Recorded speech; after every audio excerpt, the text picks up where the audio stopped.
na ng pagbabago, dahil sa ito ay kinakailangan tayo na magtulong-tulong na maunlarin ang mahal nating bayan.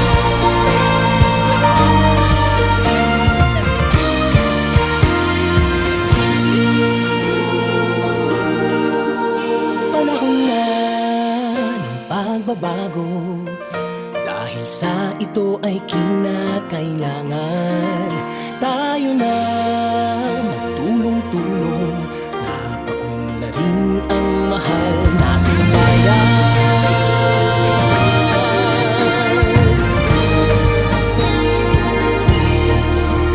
Panahon na ng pagbabago at iayos ang mga dapat ayusin.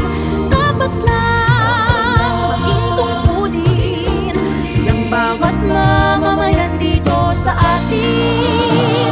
Gawin ng pagbabago patungo sa pag-asenso, magsikap ng mabuti at ng guminhawa tayo.